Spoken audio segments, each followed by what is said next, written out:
돌아갈 집이 있는 사람은 행복합니다. 이것이 오늘 말씀의 주제입니다. 1852년 4월 10일 알제리에서 미국 사람 한 사람이 죽게 됩니다. 이 사람이 죽은 지 31년이 지나게 됩니다. 그 31년이 지난 후에 미국 정부는 군함을 보내서 그 사람의 유해를 미국으로 가져오게끔 합니다. 그리고 드디어 그 사람의 유해가 뉴욕항에 입학하는 날 수많은 미국 시민들 그리고 미국의 고위 관리들이 나와서 축하를 하고 환영을 하며 군악대의 연주 소리가 울려 퍼졌습니다. 그 사람이 대단한 업적을 세운 전쟁 영웅이나 정치가가 아니었습니다. 그는 단지 아름다운 노랫말 하나를 지은 사람이었습니다. 그 사람의 이름은 존 하워드 페인. 그가 지은 노랫말은 이러합니다. 즐거운 곳에서는 날 오라 하여도 내 쉴 곳은 작은 집 내 집뿐이리. 홈 스윗 홈. 이 노래를 지은 사람입니다. 이 노래는 미국 사람, 아니 전 세계의 사람들이 가슴에 품고 살아야 될 가치관, 이 세상에서 가장 아름다운 삶이 무엇인가를 일깨워준 그런 아름다운 작사였다고 미국인들이, 관리들이, 사람들이 생각한 것입니다. 그를 그래서 극진히 예우하며 맞아들였던 것입니다. 따스한 어머니의 품같이 돌아갈 집, 돌아갈 사랑의 장소가 있는 사람은 정말 행복합니다. 이 세상에서 제일 불행한 사람이 있다면 돌아갈 집이 없는 사람입니다. 뿐만 아니라 이 세상에서 가장 불쌍한 사람이 또 있다면 죽어서 돌아갈 집이 없는 사람. 이 세상에는 두 가지 집이 있습니다. 살아서 돌아갈 집, 그리고 죽어서도 돌아갈 집. 두 집이 있습니다. 죽어서 돌아갈 집이 없어서 방황하고, 아니 지옥을 가게 되고, 그리고 그것에서 한없는 고통 속에 있다면 그 사람은 살아생전의 기쁨이 아무리 있었어도 아무 소용이 없는 그런 삶을 살게 됩니다. 오늘 누가복음 15장의 탕자의 이야기는 예수를 믿지 않는 사람들에게도 가장 많이 알려진 성경의 이야기에 속합니다. 이 이야기는 여러 주제가 있지만 가장 중요한 주제 중에 하나가 탕자에게는 돌아갈 집이 있었다라는 것입니다. 그렇습니다. 돌아갈 집, 돌아갈 사랑의 장소가 있는 사람, 죽어서도 돌아갈 영혼의 집이 있는 사람, 그 사람이 가장 행복하고 아름다운 삶을 살게 됩니다. 이 탕자의 이야기에서 첫 번째 교훈은 산 아버지를 죽은 아버지 취급하는 것이 가장 큰 죄라는 것입니다. 자, 오늘 본문을 보십시오. 누가복음 15장 11절에 보면 또 이르시되 어떤 사람에게 두 아들이 있는데 그 둘째가 아버지에게 말하되 아버지여 재산 중에서 내게 돌아올 분깃을 내게 주소서 하는지라. 패기 넘치지 않습니까? 유산 좀 주십시오. 나가서 사업하고 한 번밖에 없는 인생 뽀대나게 멋지게 한번 살아보겠습니다. 이런 패기와 도전 정신은 나쁜 것이 아니에요. 그가 나가서 사업에서 실패했다 할지라도 그 실패는 좋은 보람과 의미와 교훈을 얻게 된 것입니다. 물론 성경이 말한 대로 허랑방탕하여 재산을 낭비한 것, 그것은 죄일 수가 있습니다. 그러나 탕자의 이야기에서 허랑방탕해서 재산을 낭비한 그 죄 때문에 이 이야기가 기록된 것이 아닙니다. 탕자의 이야기에서는 더 근원적인 죄의 이야기가 있습니다. 그것은 산 아버지를 죽은 아버지 취급했다라는 것에 있습니다. 유대인들은요, 재산을 상속받으려면 아버지가 죽은 다음에 유산을 상속받을 수가 있습니다. 아버지는 멀쩡하게 살아 있습니다. 그런데 유산을 달라고 합니다. 그 얘기는 다른 말로 하면 뭐죠? 산 아버지를 죽은 아버지 취급한 것입니다. 하나님은 살아계십니다. 우리를 만드시고요. 우리에게 선하고 아름다운 계획과 비전이 있어서 이 땅에 보냈습니다. 그런데 사람이 그 하나님이 없는 것처럼 살아갑니다. 살아계신 하나님을 죽은 하나님, 없는 하나님처럼 살아가는 사람이 있고요.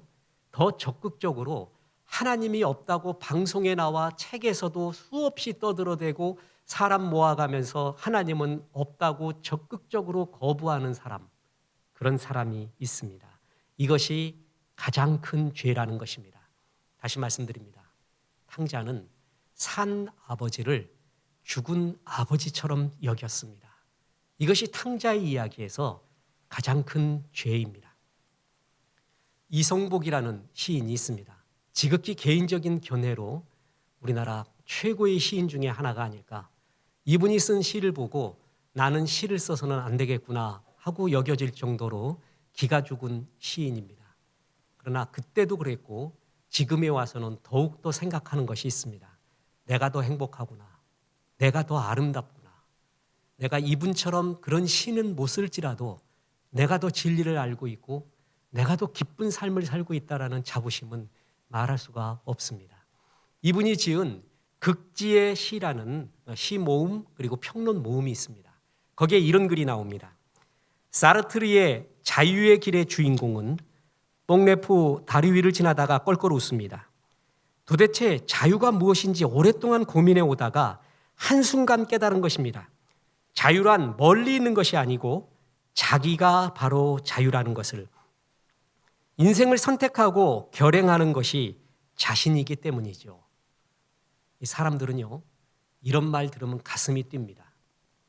인본주의적 인문학자들, 문학, 역사, 철학, 예술, 그중에 인본주의 인문학자들이 자유라고 주장하는 것이 있습니다. 자신이 주인되어 사는 것, 그걸 자유라고 합니다. 전부 거의 다 형태만, 문체만 다를 뿐이지 전부 그 얘기합니다. 내가 주인되라. 실패도 네 안에 있고 성공도 네 안에 있고 우주도 네 안에 있다. 모든 가능성은 너 안에 있다. 네가 주인되어 삶을 이끌어가라. 그것이 자유다. 지금 이성복 씨도 그 얘기하고 사르트르도 그 얘기하는 거예요. 자유는 내 안에 있다. 내가 주인되어 살아가는 것. 이런 얘기가 극장마다, 그림마다, 사상마다, 드라마마다, 책마다 얼마나 많이 나와 있는지 모릅니다. 사람들 이런 얘기 굉장히 좋아합니다. 저는 확신합니다. 마귀는 광명의 천사로 자신을 속인다고 하였습니다. 가장 아름다워 보이면서 가장 마귀스러운 것, 그게 바로 이 말입니다. 이 세상에 수많은 사상과 말들이 흘러다니고 있지만요, 그중에 마귀가 가장 아름답게 치장하여 가장 사람들을 현혹하고 수선스럽게 만들고 하나님께로 떠나게 만드는 가장 아름다운 말, 네가 주인이 되어라. 네가 삶의 주인이다. 그 말이에요. 그 말이 가장 아름답지만 가장 성경에서 가장 죄라고 말하는 말입니다. 새들은 물속에서 자유롭습니다. 새들은 하늘에서 자유롭습니다. 물고기는 물속에서 자유롭습니다. 새들이 자유를 찾는다고 바다로 들어가면, 물고기가 자유를 찾는다고 땅으로 올라오면 그것은 자유가 아니라 죽음을 의미합니다. 기차는 레일 위를 달릴 때 가장 자유롭고 빠릅니다. 기차가 그 레일을 탈선하면 그것은 자유가 아니라 추락의 시작입니다. 하늘을 나는 연이 자기를 메고 있는 연줄이 거추장스럽다고 연줄을 끊어버리고 자유를 찾는다고 하면 그것은 하늘 높이 더 올라가는 게 아니라 곧바로 추락하게 됩니다. 연이 하늘 높이 올라갈 수 있었던 이유는 연줄이 있었기 때문에 그러합니다. 우리 인간도 마찬가지입니다. 우리가 가장 행복할 때 나를 만드시고 나를 이 땅에 보내신 하나님의 품속에 있을 때 가장 자유로운 것입니다. 그 하나님을 없는 것처럼 여기고 사는 것, 더 적극적으로 대적하고 사는 것, 성경은 이것을 죄라고 합니다. 보십시오. 요한복음 16장 9절입니다. 죄에 대하여라 함은 그들이 나를 믿지 아니하며. 성경에서 말하는 가장 근원적이고 중요한 원죄, 그것은 방향을 벗어난 것을 의미합니다. 우리는 하나님의 형상대로 지음받아서 하나님과 동행하며 살게끔 만들어졌습니다. 그런데 그 방향에서 벗어나 자기가 주인되고 내 속에 있는 욕망과 죄의 욕심대로 마음대로 살아가고 있는 그 상태, 그것을 성경이 말하는 가장 큰 죄라고 말합니다. 보십시오. 해적들이 있습니다. 나라에 반역을 하고 태평양 한가운데 큰 배에 해적들이 모여서 살고 있다고 쳐봅시다. 그들 가운데도 아름다운 우정이 있고 사랑이 있습니다. 그들 가운데 예술가가 있어서 시를 짓고 그림을 그릴 수도 있습니다. 그들 가운데 희생을 할 수도 있습니다. 그러나 해적일 뿐입니다. 돌아와야 됩니다. 반역의 자리에서 돌아와야 그 죄인의 굴레를 벗어나게 됩니다. 나라 팔아먹은 사람의 대표적인 대명사 이완용을 아시죠? 그는 당대 최고의 엘리트였습니다. 글씨를 참 잘 썼습니다. 문장도 최고의 문장가였습니다. 독립협회가 창설되고 독립협회가 유지되는데 엄청난 기부금을 내고 독립문이 완성되어서 기조연설까지 한 사람입니다.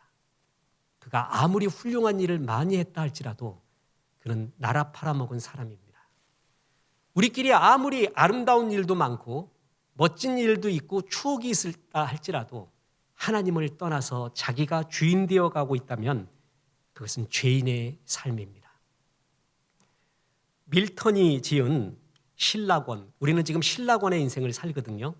하나님과 동행하는 아름다운 에덴 동산을 죄 때문에 잃어버리고 낙원을 잃어버리는 신라권에서 삽니다. 그 신라권 글에 보면 흥미로운 이야기가 나옵니다. 마귀가 천국에서 쫓겨난 후에 하나님이 당신의 형상대로 사람을 창조해서 아담과 하와 만들어서 에덴 동산에 두었다라는 소식을 듣고 에덴 동산에 들어와 아담과 하와를 죄인 되게 하여서 하나님이 만드신 사람들을 모두 지옥 방향으로 끌고 가면 하나님도 어쩔 수 없이 마귀 자기를 비롯한 다른 죄인들을 천국으로 불러주지 않을까라는 생각으로 에덴 동산을 굉장히 어지럽혔다고 이야기합니다. 굉장히 재미있는 일리 있는 이야기입니다. 죄는 혼자 짓기 싫어합니다. 죄는 항상 무리 짓습니다. 될 수 있으면 모든 사람이 죄를 짓기를 바랍니다. 아니, 죄를 지은 사람은요, 저 사람이 나보다 더 많이 죄를 짓기를 바랍니다. 그래야 자기의 죄가 더 작아 보이기 때문에 그렇습니다. 이게 사탄이 불어넣는 마음이에요.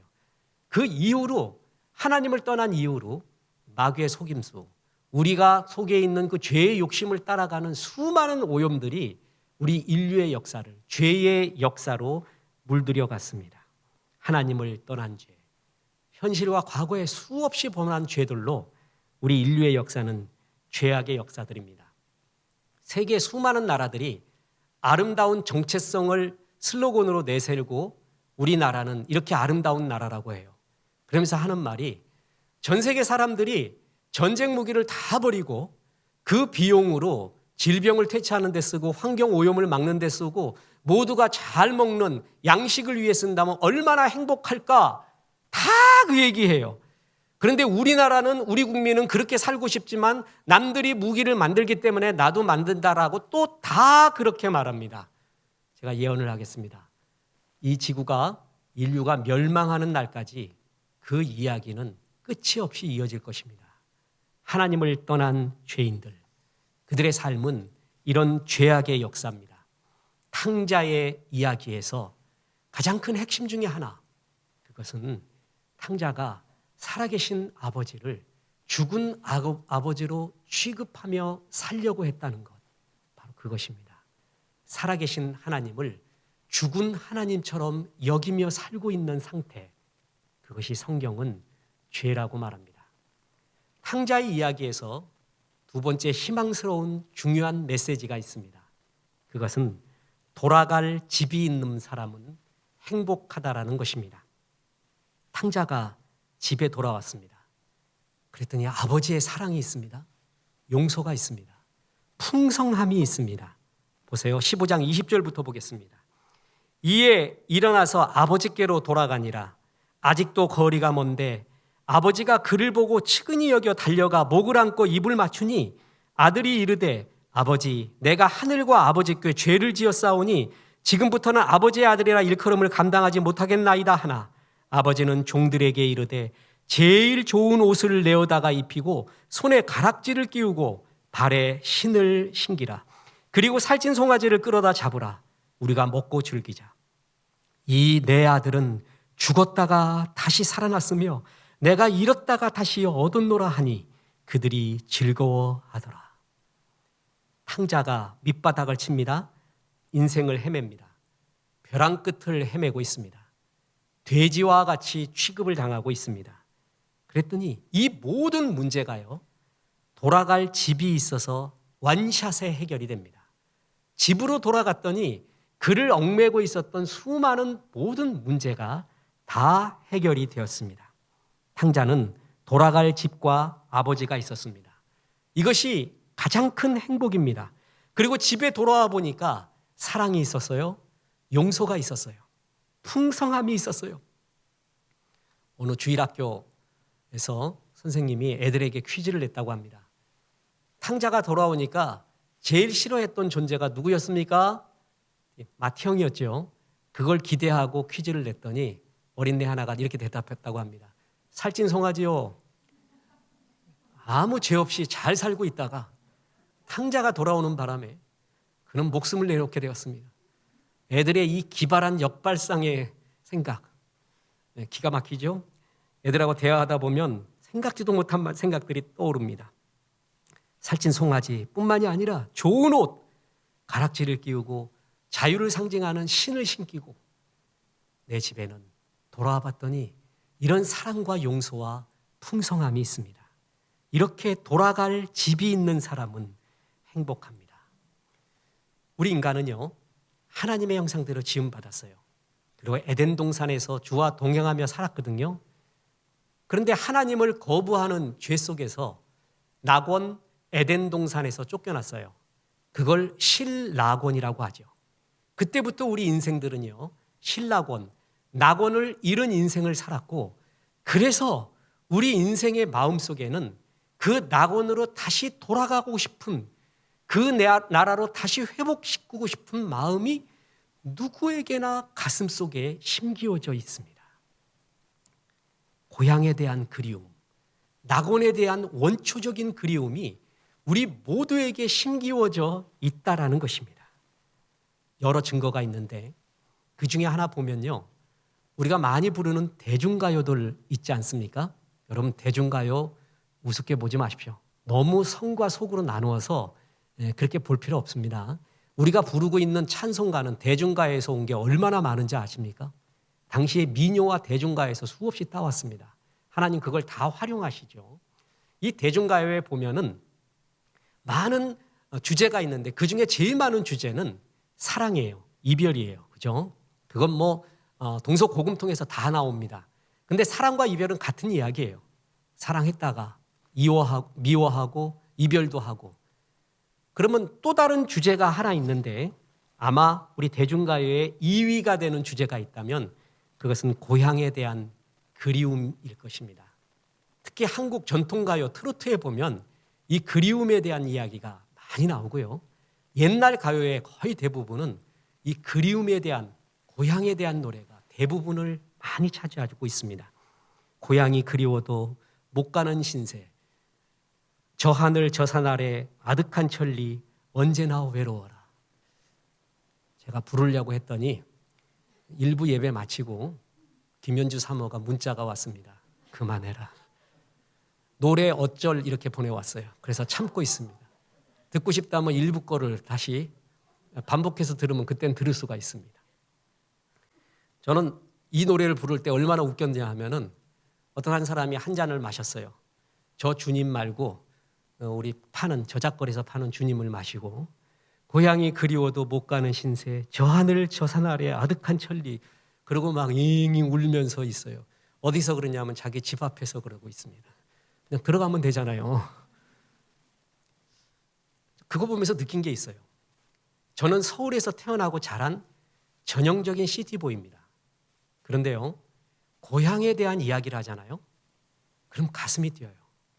서울이 내 고향이거든요. 난 여기서 살고 있어요. 그런데도 고향에 대한 이야기하면 왠지 뭉클합니다. 왠지 향수에 어리게 돼 있어요. 그 고향의 의미가 뭘까? 내가 나의 살던 고향, 꽃피는 산골 그것만 의미하는 게 아닌 것 같구나. 내 마음에는 내가 어려서 태어나서 살았던 그 고향 말고 뭔가 다른 원초적인 고향이 있는 것 같구나. 그걸 느끼곤 해요.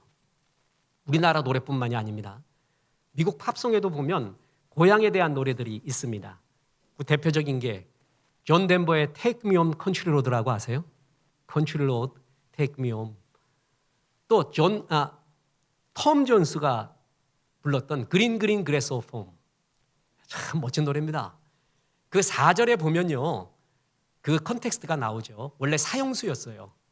이제 내일이면 사형당하게 되는데 그 전날 꿈을 꾼 거예요. 고향에 가는 꿈이에요.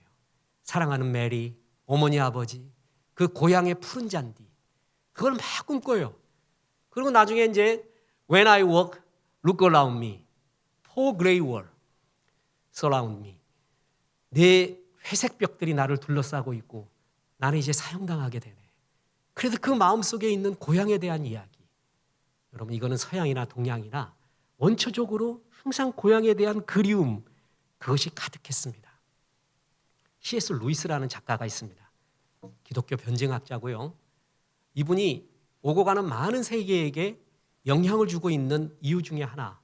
그는 건전한 지성인으로서 지성을 포기하지 않은 상태에서 주님을 만나는 솔직한 감정, 솔직한 의문, 솔직한 퀘스천, 솔직한 추구, 거기에 이 세상의 부조리와 아이러니도 다 인정하는 가운데 그는 주님을 만났습니다. 참 멋지죠? 그런 지성 속에서 만났는데 그가 주님을 만났던 강력한 이유가 있어요. 내 마음속에 지울 수 없는 갈망이 있더라는 거예요. 자, C.S. 루이스의 수많은 책이 있는데 저는 그 책을 다 읽고 이분에게 배웠던 이분을 만나게 해주셨던 하나님의 은혜가 무엇인가? 뜻이 무엇인가? 배웠던 가장 탑 포인트, 결정적인 하나가 뭔가? 이겁니다. 사람은 없는 것을 그리워하지 않는다는 것이에요. C.S. 루이스는 이 세상의 돈, 명예, 소유 이것도 행복해요. 이것도 기쁨이에요. 그걸로 채워질 수 있는 게 있는데 그것을 다 가져도 결코 만족할 수 없는 갈망, 열망 그걸 영어로 표현할 수 없어서 독일어로 젠주크라고 했습니다. 갈망, 그리움 그게 있더라는 거예요. 그러면서 얘기합니다. 사람이 없는 것을 그리워하지는 않지 않는가? 다 있기 때문에 그리워하지 않는가?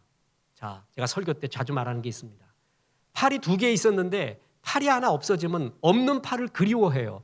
그런데 우리는 팔이 하나 앞에서 더 나오면 좋겠다. 뒤에서 더 나오면 좋겠다. 없는 팔을 그리워하지는 않습니다. 있기 때문에 그리워하는 거예요. 이 세상의 욕구는 그 욕구를 채워줄 수 있는 그 무엇이 있기 때문에 욕구가 있대요. 쉽게 이야기하겠습니다. 배고파요. 그 배고픈 욕구를 채워줄 수 있는 음식이 있죠. 목이 말라요. 목마르는 욕구를 채워줄 수 있는 물이 있습니다. 성욕이 있어요. 그 성욕을 채워줄 수 있는 이성이 있어요. 이 세상에 욕구가 있다는 것은 그 욕구를 채워줄 수 있는 그 무엇이 반드시 존재한다는 것이에요. 사람이 왜 나는 이 세상의 수많은 욕구들이 다 채워졌음에도 불구하고 왜 이렇게 빈자리가 있는가? 왜 이렇게 그리움을 갈망하고 있는가? 이것의 근본 원인이 뭔가? 그걸 찾아가는 거예요. 내가 없는 걸 그리워하고 있는가? 사람은 없는 걸 그리워하지 않는다는 거예요. 파스칼도 그 얘기했습니다. 사람은 가져보지 않는 것을 그리워하지는 않는다. 진짜 그리운 것은 경험해 본 것이라는 거예요. 있다라는 것이죠. 그래서 C.S. 루이스는 그것이 무엇인가 고민하다가 주님을 만나게 됩니다. 이어령 교수님은요, 2가지 때문에 주님을 만났죠. 어릴 때부터 느꼈던 허무함, 고독, 채울 수 없는 그 빈자리, 그 정체를 찾아가다가 주님을 만났고요. 또 하나는 자기 딸이 병에 걸려 죽어가고 있는데 그에게 이제껏 자기가 배웠던, 익혀왔던 수많은 문학의 어느 식구 한 구절도 그를 위로할 수 없었다. 이게 무슨 허무함인가? 그 속에서 진짜가 무엇인가 속에서 하나님을 찾게 됐죠. C.S. 루이스는 내 속에 채울 수 없는 그리움, 열망의 고향이 무엇인가? 그게 하나님이었구나. 바로 성경이 말하는 것이 영원에 대한 사모함이라는 거예요. 보세요. 전도서 3장 11절에 하나님이 모든 것을 지으시되 때를 따라 아름답게 하셨고 또 사람들에게는 영원을 사모하는 마음을 주셨느니라. 우리에게는 하나님이 만들었기 때문에 하나님의 형상이 있어요. 아름다움을 느껴요. 창조력이 있어요. 미를 느껴요. 그죠? 뿐만 아니라 하나님의 영혼의 존재이기 때문에 에덴 동산에서 살았던 하나님과 동행했던 그리움, 그때의 추억, 그때의 갈망이 마음속에 항상 있게 했어요. 그게 영혼을 사모하는 마음이에요. C.S. 루이스는 내 속에 이 갈망, 그리움이 정체가 뭔가, 그것이 이 세상으로 채워질 수 없는 하나님만으로 채울 수 있는 공간이구나 라는 것을 알게 됩니다. 영혼을 사모하는 마음을 우리에게 주셨습니다. 그게 우리가 돌아가야 될 집입니다. 여러분, 이것이 채워지지 않잖아요? 이 세상에 아무리 행복해도 인간은 결코 행복할 수가 없습니다. 인간, 휴먼이라는 이름은 라틴어 후무스에서 나왔습니다. 그 뜻은 흙이라는 뜻입니다. 또 인간이라는 헬라어는 안트로포스라고 합니다. 뜻은 위를 쳐다보는 존재예요. 인간은 두 가지의 의미 존재가 있습니다. 하나는 흙으로 만들어져서 흙으로 돌아간다는 거 하나. 그러나 흙만의 존재가 아니라는 거예요. 이게 무신론적 과학자들이 이야기하는 인간을 영혼이 없는 존재로 여기는 흙과 원자로 구성되어 있는 그것으로만 보는 철저한 한계죠. 우리는 흙으로 만들어져서 흙으로 가지만요. 우리는 위를 쳐다보는 존재, 영원의 존재, 영혼의 존재라는 것입니다. 이것이 우리들의 존재의 이유요, 사는 기쁨이에요. 들판에서 풀 뜯어먹던 소가 저녁 노을을 보면서 눈물 짓지 않습니다. 가을날 개가 밥을 먹다가 주변에 흩날리는 낙엽을 보면서 슬퍼하지도 않습니다. 소와 개는 그저 먹을 뿐입니다. 인생만이 낙엽을 보고 인생만이 노을을 보고 눈물을 짓습니다. 아름다움을 느낍니다. 돼지는 살아서도 행복하고요. 죽어서 목이 댕강해서 시장의 좌판 위에 올려 있어도 그냥 한없이 웃고 있습니다. 아무것도 아닙니다. 인간은 아무리 좋은 것을 주어도 등 따시고 배부르면 결코 그것만이 행복이 아니라 이 영혼이 채워졌을 때 행복하게끔 만들어졌습니다. 집으로 돌아가는, 영혼의 집으로 돌아가야지만이 행복한 존재. 그리고 그 집이 가장 편안하고 그 집에 갔을 때 가장 안전하고 가장 평화를 느끼는 존재로 우리는 만들어졌다는 것입니다. 탕자는 그걸 발견했습니다. 돌아갈 집이 있었다는 것, 그곳에 사랑과 용서와 풍성함이 있다는 것, 그처럼 행복한 사람은 없습니다. 일본어를 배우고 싶은 마음 중에 90% 이상은 일본의 전통적인 단시인 하이쿠를 느껴보고 싶어서입니다. 멋진 글입니다. 하나님이 일반 은총으로 그들의 마음에 이 시심을 심어줬고 지금도 수많은 일본의 하이쿠 아마추어 프로 작가들이 수없이 글을 내고 있습니다. 글자가 17글자예요. 575조의 짧은 글, 17글자에 그 짧은 글에 인생을 담고 영혼을 담고 순간을 담고 있습니다. 참 매력적인 글입니다. 이 하이쿠에 3대 명인이 있는데 바쇼, 부소, 이사라는 사람입니다. 이 3대 명인이에요. 그중에 저는 이사를 좋아하는데 고바야시 이사. 그 사람은 고아로 자라나고 한이 많은 사람이에요. 근데 글이 굉장히 유머러스해요. 그래서 별명이 개구리와 파리의 시인. 개구리와 파리 이야기가 수없이 나오는데 어떻게 그 이야기 속에 그렇게 인생과 허무와 영혼을 담았는지 모릅니다. 이 이사의 글 중에 대표적인 그 하이쿠가 있습니다. 들어보십시오. 이 세상은 지옥 위에서 하는 꽃구경이어라. 그게 시의 전부입니다. 다시 읽어드릴까요? 이 세상은 지옥 위에서 하는 꽃구경이어라. 여러분 어디에 방점을 둡니까? 지옥이요? 꽃구경이요? 이걸 문학가들이 어떤 문학가가 어떻게 평가했냐면 이 세상은 이지만 그렇지만이다. 이 세상은 지옥이지만 그렇지만 그 위에서 하는 꽃구경이다. 우리는 이지만과 그렇지만 사이에 있다. 아무튼 말 굉장히 잘해요. 그냥 말장난이라고만 여기기에는 실상이 없는 사람들이 하나님을 모르는 사람은 그렇게 말할 수밖에 없습니다. 자, 다시 물어봅니다. 어디에 방점이 있습니까? 이 세상은 지옥 위에서 하는 꽃구경이라. 분명히 이 세상에 꽃구경이 있어요. 좋은 것들이 있어요. 오죽했으면 정신 다 팔아버리고 영혼도 다 팔아버리고 이 세상 즐거움을 탐닉하겠습니까? 이 세상에 꽃구경이라는 아름다움이 있어요. 그러나 꽃구경을 하는 중에도 사람들이 알고 있고 어렴풋하게 느끼고 있는 게 있어요. 지옥이다. 이 세상도 지옥이고 죽음 후에도 이런 영원한 지옥이 있지 않을까. 뿐만 아닙니다. 이 이사가 벚꽃을 보고 지었던 시가 하이쿠가 이렇습니다. 저녁 벚꽃아 집 있는 사람은 이내 돌아간다. 저녁 벚꽃아 집 있는 사람은 이내 돌아간다. 벚꽃이 아무리 수려하게 피어도 저녁이 되면 사람들은 돌아간다라는 것입니다. 돌아갈 집이 있는 사람. 이 사람이 제일 행복하다는 거예요. 다시 말합니다.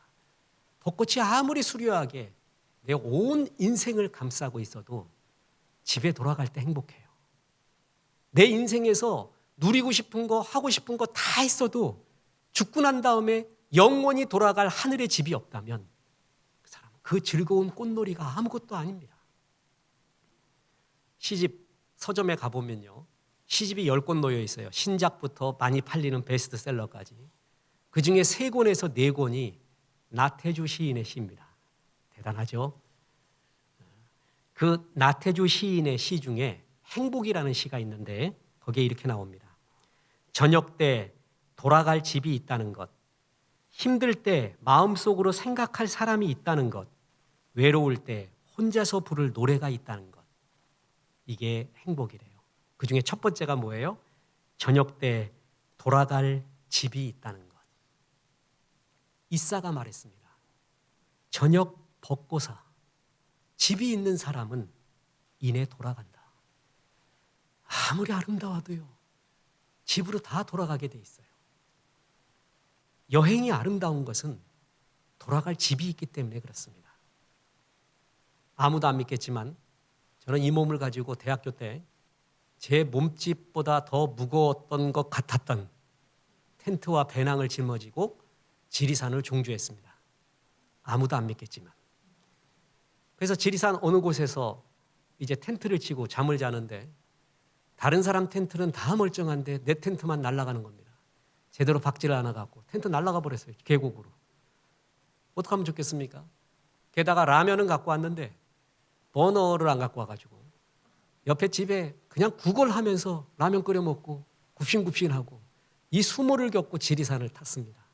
그래도 행복했습니다. 왜 그런지 아세요? 청춘이 있고 젊음의 열정이 있고 그보다 뭐예요? 돌아갈 집이 있었기 때문에 그렇습니다. 소풍이 아름답고 여행이 아름다운 것은 돌아갈 집이 있기 때문에 그렇습니다.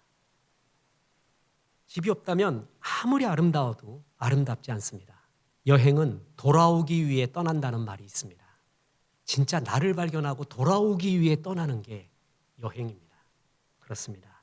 이 세상도 돌아갈 집이 있는 사람은 행복합니다. 아무리 벚꽃이 아름다워도 저녁 되면은 집으로 돌아갑니다.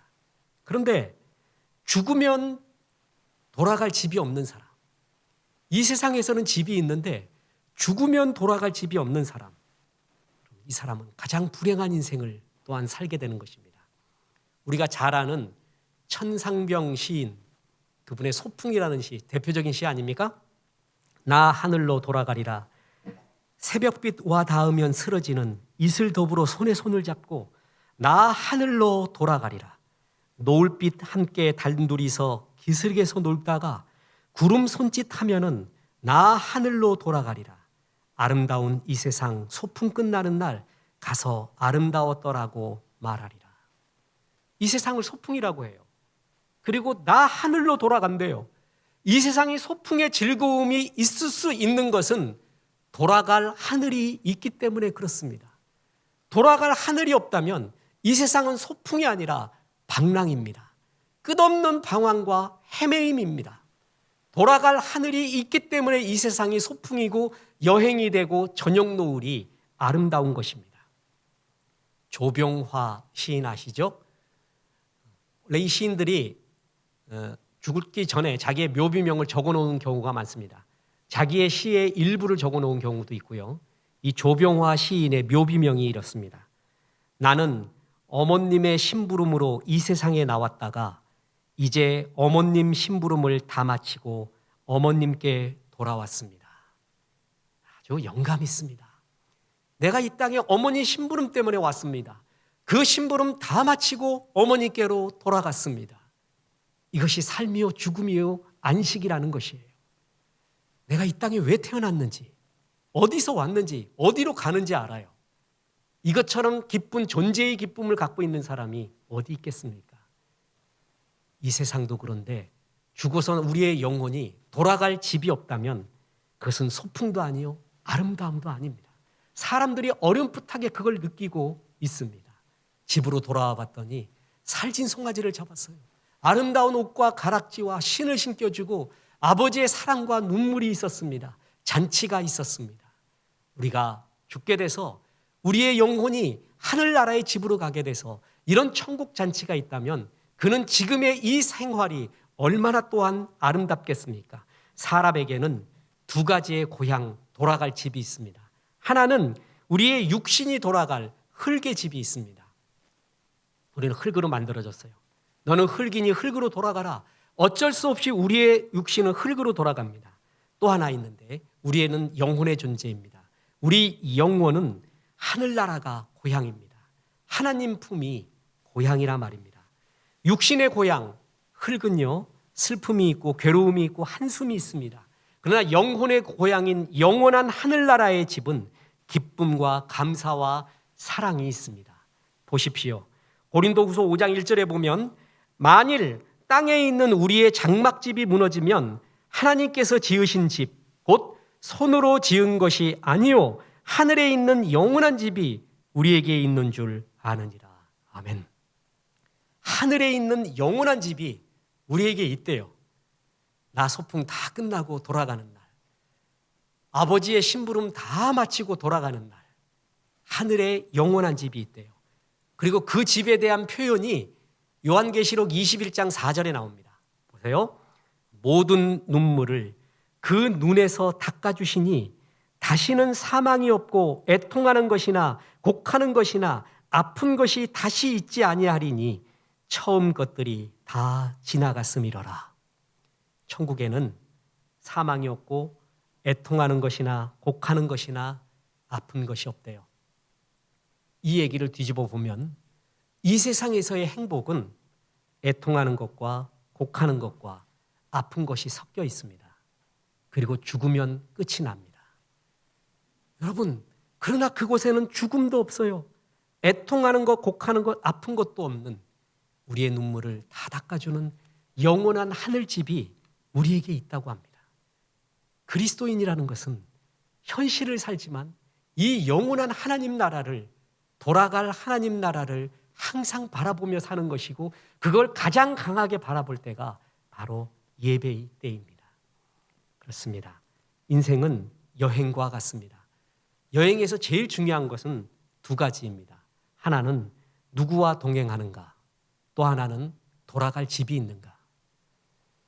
누구와 동행하는가, 그것이 여행에서 제일 중요합니다. 아무리 좋은 곳에 가서 좋은 것을 먹어도요, 미운 작자하고 간다면은 그것이 즐겁지 않다는 거 다 알고 있지 않습니까? 아무리 좋은 것을 먹어도 미운 사람하고 먹으면 결코 행복하지 않습니다. 사랑하는 사람, 좋은 사람하고 먹으면 안성탕면 하나만 먹어도 그렇게 행복할 수가 없습니다. 그렇게 입이 귀에 걸리면서 좋을 수가 없습니다. 천국 같습니다. 어딜 가도 그 어디나 하늘나라 같습니다. 여행은 누구와 동행하느냐? 우리를 지으신 하나님, 그 하나님과 예배하며 찬양하며 하루하루를 동행할 때 주의 선지 에녹처럼 하나님과 365년을 동행하는 것, 그게 여행의 최고봉이에요. 또 하나 뭐예요? 돌아갈 집이 있는가? 하나님이 우리에게, 성도들은 하늘에 있는 영원한 집, 육신의 장막집이 없어지게 되면 하늘에 있는 영원한 집이 너희에게 있다고 말해줍니다. 이것을 알고 있는 사람은 하루하루가 소풍이고 축제입니다. 기쁨입니다. 오늘이 얼마나 아름다운 꽃봉오리고 오늘 만나는 사람이 얼마나 아름다운 꽃사람인지 모릅니다. 영원한 집, 영원히 돌아갈 집이 있는 사람은 하루를 그렇게 즐거운 마음으로 영원으로 맞게 됩니다. 이제 중요한 말씀드립니다. 이 하나님 나라에 영원한 집에 돌아가고 이곳에서 살고 싶지 않습니까? 이런 인생을 살고 싶지 않습니까? 그러기 위해서는 탕자가 범했던 가장 큰 죄, 산 아버지를 죽은 아버지 취급하는 바로 이 죄에서 벗어나야 됩니다. 천국은 죄가 없는 곳입니다. 죄 있는 사람은 들어올 수가 없습니다. 다시 말합니다. 가장 큰 죄가 무엇인가? 요한복음 16장 9절에 죄에 대하여라 함은 그들이 나를 믿지 아니하며, 그들이 나를 믿지 않는 것. 산 하나님을 죽은 하나님처럼 여겨요. 내가 하나님이 없는 것처럼 내가 살고 있어요. 그게 죄예요. 더 적극적인 죄는요, 하나님이 살아계신데 하나님은 없다고 끝없이 떠들고 다녀요. 방송을 해요. 책을 써요. 그런 그림과 글을 쓰고 영화도 만들어요. 하나님 없다고 적극적으로 하나님께 대적하고 있어요. 죄에 대하여라 함은 그들이 나를 믿지 아니하며, 산 하나님을 죽은 하나님 여기는 것, 그것이 가장 큰 죄입니다. 또 하나, 우리는 과거에 수없이 많은 현실의 죄를 지었고 지금도 죄를 짓고 있습니다. 그죠? 우리가 의인인 것처럼 아름답게 보이는 이유가 있습니다. 11계명을 잘 지켰기 때문에 그렇습니다. 11계명이 뭐라고요? 들키지 말라입니다. 우리는 안 들켜서 아름답게 보이지 우리의 추한 마음, 추한 행위 다 들켜보십시오. 의인은 없나니 하나도 없습니다. 우리는 하나님을 떠나 내 죄의 욕심과 내가 주인 되어 살아간, 마음대로 살아간 죄, 과거와 현재와 끝없이 범하고 있는 죄들로 얼룩져 있는 삶을 삽니다. 이 죄를 위해서 예수님이 이 땅에 오셨습니다. 우리는 아무리 선한 노력을 하고 선한 마음을 품으려 해도 그럴 수가 없습니다. 정말 하나님이 인정하는 깨끗한 죄 씻음과 의인이 되기 위해서는 마음까지 깨끗해야 됩니다. 여러분, 우리 마음까지 깨끗합니까? 그렇지 못합니다. 우리는 우리의 선한 행위로 우리의 행위와 마음까지 깨끗해질 수 있는 사람은 세상에 아무도 없습니다. 그래서 하나님은 우리의 모든 죄를 짊어지고 죽을 예수님을 보내주셨습니다. 그 예수님이 십자가에 죽으심으로써, 피 흘리심으로써 그 피가 우리의 모든 죄를 씻게 해주겠다고 약속해 주셨습니다. 그것이 요한 1서 1장 7절입니다. 보십시오. 그 아들 예수의 피가 우리를 모든 죄에서 깨끗하게 하실 것이요. 그 아들 예수의 피가 우리를 모든 죄, 하나님을 떠난 죄, 과거에 범했던 죄들, 현실에 범하고 있는 죄들, 미래에 범하고 있는 죄들, 모든 죄에서 우리를 깨끗게 하실 것이요. 그 예수님을 믿고 받아들일 때 우리는 그 죄 용서를 받게 됩니다. 그래서 보십시오. 요한복음 3장 16절을 이는 그를 믿는 자마다 영생을 얻게 하려 하심이라. 그가 예수예요. 예수를 믿는 자. 자, 믿는다는 내용이 뭐냐? 그 예수님이 내 모든 죄, 하나님을 떠난 죄, 현실과 과거와 미래에서 수없이 범하고 있는 죄들을 짊어지고 십자가에 죽으셨다라는 그 사실을 믿고 받아들이는 자, 그거를 영접한다고 말합니다. 그럴 때 영생을 얻게 하려 하심이라. 영생, 영원한 생명, 하나님의 자녀가 되는 거예요. 하늘의 영원한 집으로 돌아가는 거예요. 다 동일한 의미예요. 그럴 때 하나님의 자녀가 되게 해주신다고 했습니다. 저는 이 복음을 이 기쁜 소식을 전하기 위해 목사가 되었습니다. 이 세상에 교회가 존재하는 수많은 이유 중에 가장 큰 이유가 바로 잃어버린 영혼, 죄로 방황하는 영혼에게 이 기쁜 소식을 전하기 위해서 교회들이 존재하는 큰 이유 중에 하나입니다.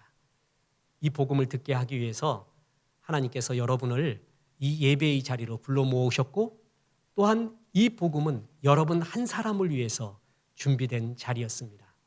저는 중학교 2학년 말기에 저 한 사람을 위해서 하나님이 천국의 예배 잔치를 벌였다고 지금도 믿고 있는 사람입니다. 중2 말에 서울 정동교회에서 미국인 선교사 찬양팀과 더불어 그분이 복음을 전했습니다. 찬양팀이 찬양을 하는데 저렇게 자유로운 찬양은 처음 들어봤습니다. 그중 한 사람이 저에게 지저스 포스트라는 배지를 주면서 하나님이 당신을 사랑하십니다. 당신을 향한 선하고 아름다운 계획이 있습니다. 그 말을 전해주며 축복을 해줬습니다. 그때 저는 복음을 듣고 주님을 영접하였습니다. 어린 나이에 얼마나 좋았던지 밤새도록 하나님을 아버지라고 불렀습니다. 그렇게 좋을 수가 없습니다. 그때 불렀던 찬양은 아직도 영혼과 마음의 고향입니다. 죄짐 맡은 우리 구주, 어찌 좋은 친구인지 그 찬양 부를 때마다 감격이 계속 떠오릅니다. 현실의 삶도 변했습니다. 저는 그때 58등 했었습니다. 그런데 중3 처음 시험에 9등을 하고 7등을 하고 5등을 하고 하나님이 나를 택해 주셔서 구원해 주셨는데 하나님의 자녀답게 복의 통로로 살기 위해 좋은 실력을 쌓아야 된다. 이러면서 제 인생이 진짜 변하게 되었습니다. 어린 나이에 우스개로 나는 하루에 거짓말 3번 이상 안 한다. 유행가 3번 안 부른다. 그때 최고 유행했던 게 짤짤이었습니다. 여러분 아세요, 짤짤이? 짤짤이 하면 인생을 아는 사람. 절대 안 한다. 욕하지 않는다. 뭐 이런 나름대로의 결심을 하면서 주 앞에 드려지고 지금 목사까지 되었습니다. 하나님이 수많은 책을 읽게 했습니다. 인문학 책을 읽는 이유, 그것은 이 땅을 정확하게 알기 위해서입니다. 이 땅을 정확하게 알아야 더 쉽고 깊게 복음을 더 잘 전할 수도 있습니다. 이제껏 인도하셨습니다. 그래서 가장 하이라이트로 이 죄 용서를 받는 설교를 하게끔 주님이 인도하신다고 믿습니다. 오늘 이 기쁜 소식을 들은, 그래서 가슴에 와 닿는 여러분은 복된 존재입니다. 여러분 한 사람 위해서 오늘 예배가 준비되었습니다. 요한복음 1장 12절을 마지막 말씀으로 드리겠습니다. 영접하는 자, 곧 그 이름을 믿는 자들에게는 하나님의 자녀가 되는 권세를 주셨으니, 영접하는 자, 곧 예수께서 내 모든 죄를 짊어지고 십자가에 죽으셨다라는 그 사실을 믿고 받아들이는 자, 그 자에게는 하나님의 자녀가 되는 권세를 주셨으니, 이게 주님의 약속입니다. 여러분, 이 예수님을 구주와 주님으로 영접하여 내 모든 죄를 씻고 이 세상뿐만이 아니라 영원히 돌아갈 하늘나라의 집을 바라보면서 이 세상을 거룩하고 행복하고 복음 전하며 사십시오. 이렇게 주님을 영접하기를 원하는 사람은 저의 기도를 따라해 주시면 감사하겠습니다. 기도하겠습니다. 하나님 아버지, 감사합니다. 오늘 예수님이 저의 모든 죄를 짊어지고 십자가에 죽으셨다라는 주님의 말씀을 들었습니다. 이 세상도 돌아갈 집이 있는 사람이 행복한데 하늘나라에 영원히 돌아갈 집이 있다는 하나님의 복음도 들었습니다. 주님, 이 시간 저에게 오셔서 하나님을 떠난 죄, 이 세상에서 범했던 수많은 죄들을 용서하시고 하나님 자녀 되게 하시고 영원한 하나님 바라보게 하시고 영원한 하늘나라 갈 수 있도록 저에게 함께하여 주옵소서. 이 시간 마음의 문을 열고 예수님을 영접합니다. 저에게 들어와 주시옵소서. 예수님의 이름으로 기도했습니다. 아멘. 여러분, 이 기도를 마음의 의지와 마음으로 들으셨다면 여러분은 주 예수 그리스도를 주님으로 영접한 것입니다. 축하하고 축복합니다. 그때 뜨거운 감정이나 눈물이 안 나와도 괜찮습니다. 하나님이 그 마음 받아주셨고 여러분 위해 이 예배가 준비되었습니다. 축하하고 축복합니다. 그래도 아직도 마음에 수많은 죄의 성질이 남아있고 고쳐야 될 수많은 일들이 있을 것입니다.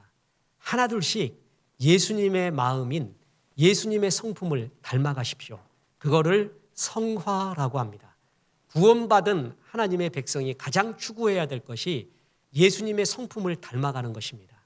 행동, 마음, 말 모든 것을 예수님을 닮아가십시오. 그래서 마침내 한 번밖에 없는 인생, 이 거룩하고 아름다운 인생 살아서 그리고 또 하나 하나님의 마음 중에 가장 큰 마음이 전도하고 선교하고 구제하는 것입니다. 주변에 잃어버린 영혼에게 기쁜 소식을 많이 전해 주십시오. 그래서 그들을 주님께로 인도해 주십시오. 그래서 거룩하고 행복한 삶 사시기를 주 예수의 이름으로 축원합니다. 우리 영접한 영혼들 축복하고 또한 영접할 영혼들 위해 죄짐 맡은 우리 구주 찬송합니다.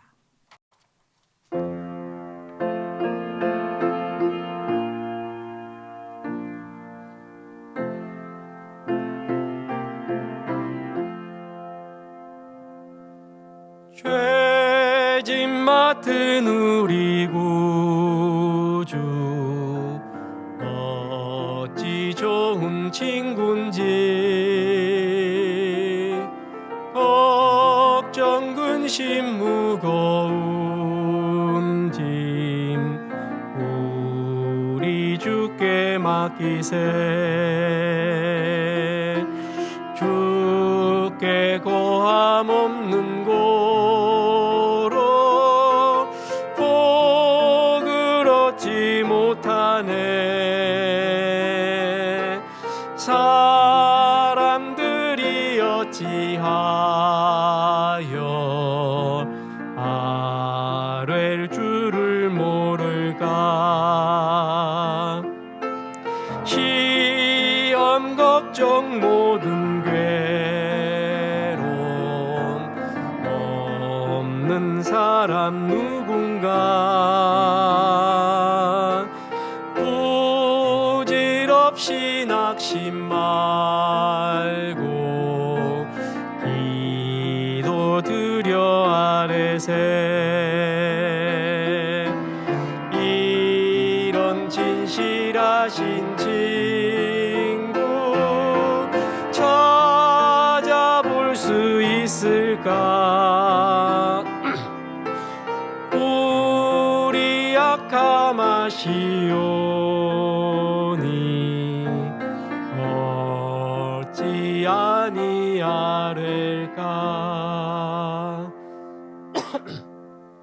이제는 우리 구주 예수 그리스도의 은혜와 하나님의 크신 사랑과 성령님 오늘 기쁜 소식 복음의 말씀을 전해주심이 이 말씀 듣고 주님을 영접한 하나님의 자녀와 이 말씀 속에서 복음 전도하겠다고 기도한 성도들에게 함께 하셔서 이제부터 끝날까지 크신 영광 받으시옵기를 우리 구주 예수 그리스도 이름으로 축원하옵나이다. 아멘.